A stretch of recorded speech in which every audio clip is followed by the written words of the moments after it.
Welcome to The Purple Room, a Tiger TV podcast. I'm your producer and host, Jillian Elliott. On this week's episode, I had a fun conversation with Grace Kelly, LSU football head coach Brian Kelly's daughter. But before we get into that, here's a brief run-through of this week's top stories. Starting off in sports, the LSU men's basketball team is currently playing in the SEC tournament. They're set to face off against Vanderbilt Thursday night, which by the time you're listening has already passed. But you can find a feature on head coach Matt McMahon's debut at LSU this season up on our website. In entertainment, one of our reporters, Erica Howard, went out and talked to students on campus about their spring break plans. See the full Man on the Street up on our website, tigertv.tv. Finally, in news, we have a heartbreaking story of how an LSU junior's house caught fire and burned to the ground in Jena, Louisiana. Check out the full story to hear how the LSU community is rallying around their fellow student. For more coverage on all things LSU news and sports, follow LSU Tiger TV on Instagram, TikTok, and Twitter. And watch our live shows Monday through Thursday at 5 p.m. on our YouTube channel and website. Hey guys, we're in the Purple Room, and I'm here with Grace Kelly. Grace, do you want to introduce yourself? Hi, I'm Grace. I'm in my first year, second semester of my master's in the Manship of Mass Communications. What might we know you from, Grace? Well, my dad is the head coach here at LSU football, and we are entering our second year and second spring football practice just yesterday, actually. So exciting. Okay, Grace, so a lot of us met you for the first time on TikTok because you posted a TikTok about moving from Notre Dame to LSU with only like 5 months left in your degree. So that's really exciting, but also a little scary experience. Tell me, walk me through that. What was that like? So honestly, I'll be the first to admit that it was not ideal because when you think of senior spring, you think of honestly like some of the best months of your life. Absolutely. And don't get me wrong, I had some great memories and I still keep a lot of the same friends, but that was probably like the worst semester of my college experience. And it was just because of the animosity that came with it from just the sudden change. And people weren't happy. And that's how the football community is. They are a prideful group.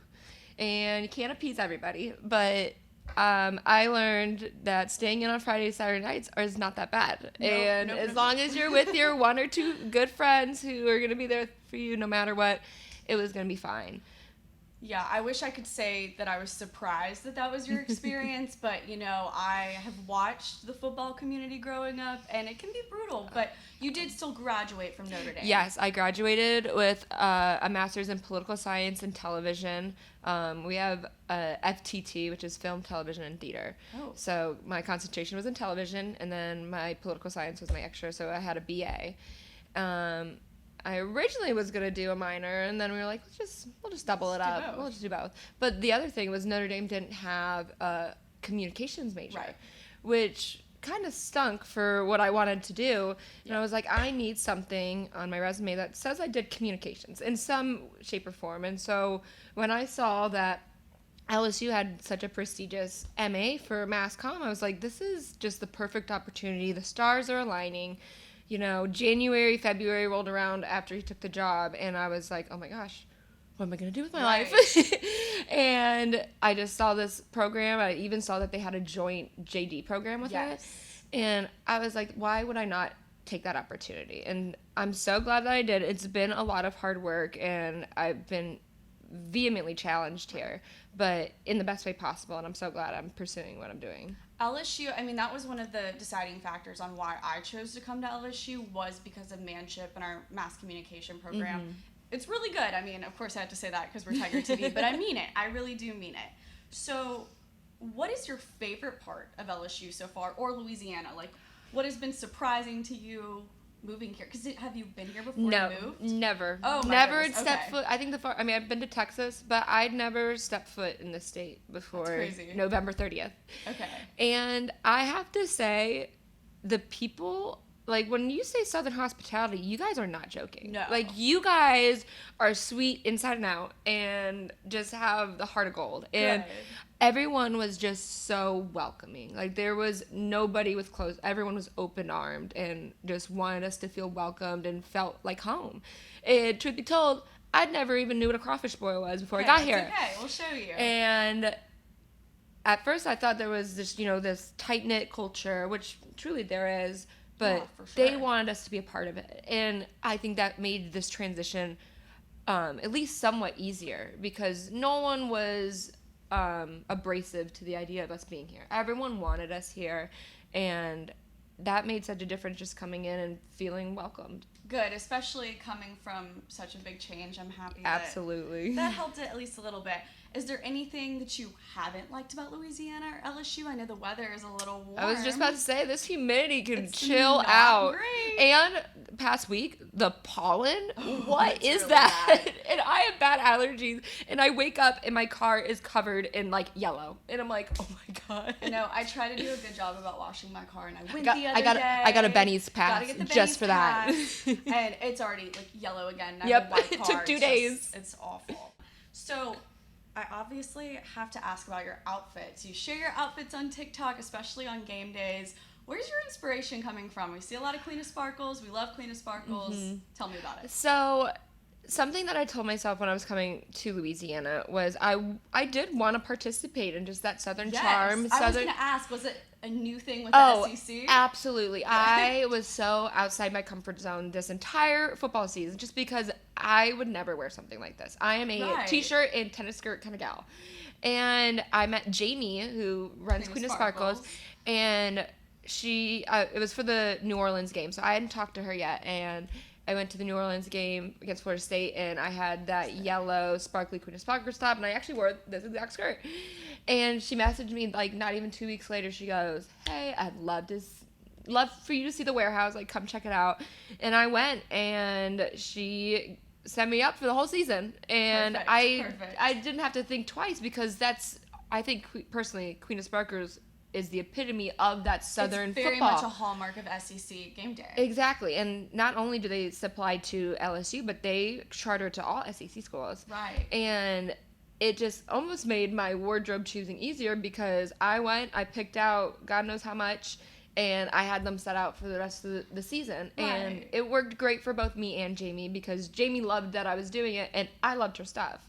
And I've kind of adjusted my style to that, just because, one, everyone likes it here, and whether it fits my personality or my style or not, I still enjoy it, because it's so fun. One thing I will admit about myself is that I don't mind being the person that's like, I really like your outfit, like not blending in. I don't mind standing out and having fun with whatever I'm wearing, because why the hell not? Right. Why not?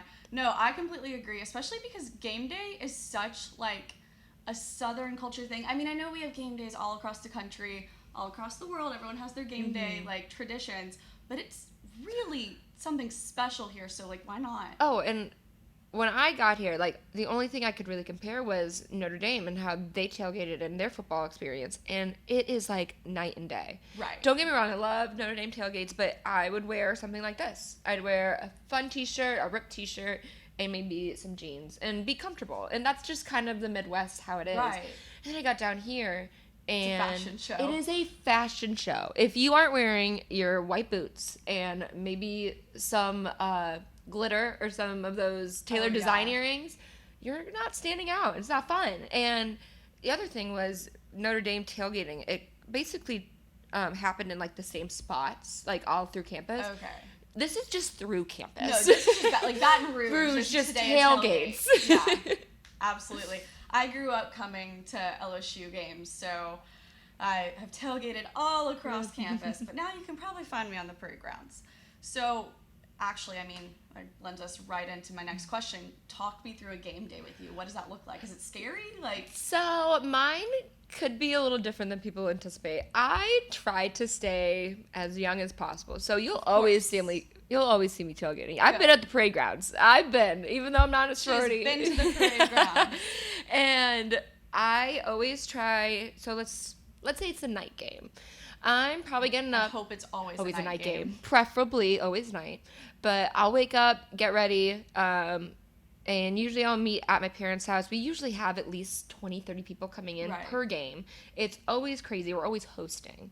So I'm always in my hosting mindset when I'm on Saturdays. But get to their house, we'll have a couple drinks, and then we'll head out. We have a golf cart just to charter us from our house to campus.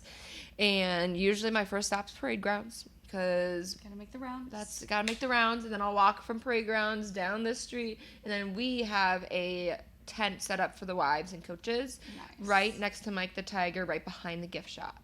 Perfect. So there's this big white tent, and we got walk-on, we got drinks, we got everything, we got fans.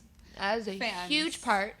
Fans for fans. And usually we'll hang out there, but for example, like Ole Miss, I spent like 4 hours at the game show for Barstool at Fred's. Oh, my parents went to that. Oh my God, I missed it, but my parents were there. Fun. I got so much like high noon merch, and I'm a huge high noon person, and they just know how to you just know how to have a good time here. Oh yeah, you know what I mean? For sure. Like there's nobody here that isn't down for something. Right, and I feel like we say tradition so much, but seriously, we've been doing it for so long that people know what game day looks like. You wake up and you have your routine, and every business does, every tailgate does. So it really is. It's something special.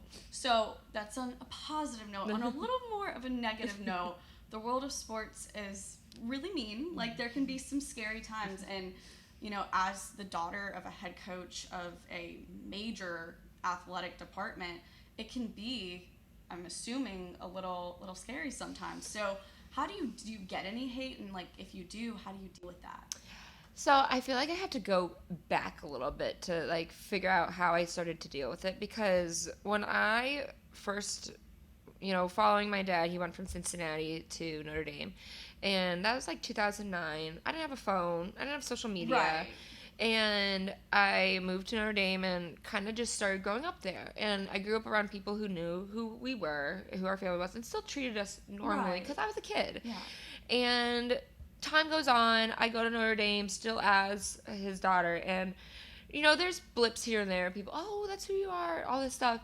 But for the most part, the people around me already knew who I was. And it wasn't new. And it was easier to just put myself in places that I wasn't necessarily comfortable in without feeling that pressure. But then getting here, this is the first time I'm moving in over 10 years, and I have all my social medias now, and so it was just such a change that I had to adjust to, that everyone was having an opinion about what was going on, and everyone had something to say. And something I've always just taught myself is that the people that say stuff online will never say it to you in person. Oh, absolutely. And that's what matters to me, is I've never had someone in person tell me something terrible, whatever it might be. But I've also learned to just handle it for people that do say something in person. So example, just the other day, I was with my dad and we were outside the house and these two runners run by and they go, "Go Tigers." And so my dad instantly goes, "Go Tigers." And then he goes, "I'm a Notre Dame fan, but still go Irish." And then me and my dad are just, what are we gonna do? It's so random. What are we supposed to say to that? Say? So you kind of just have to weed those things out. For the most part, everyone that's saying nice things are from here, are LSU fans. Right. The people that aren't saying nice things are still people that are kind of butthurt. Right. And that happens. And you just gotta, also, if they don't have a profile picture, then or it's that's when you know. That's when you know. It's I'm just gonna scroll right past it.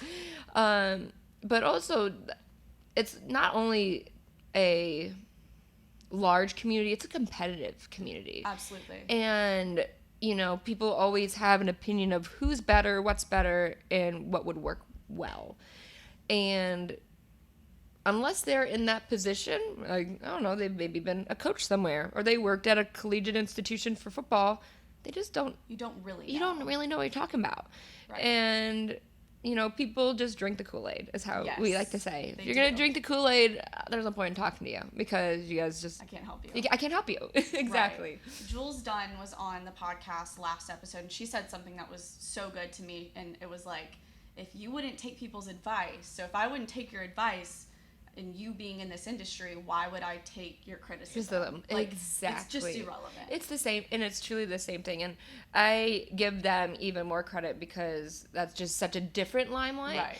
Versus mine is, I'm just a representation of the person above me, and there's still a balance to that. Right. I think she balances that too with her sister, and it's an inclusive and understanding group of people. Right. And if you get it, you get it.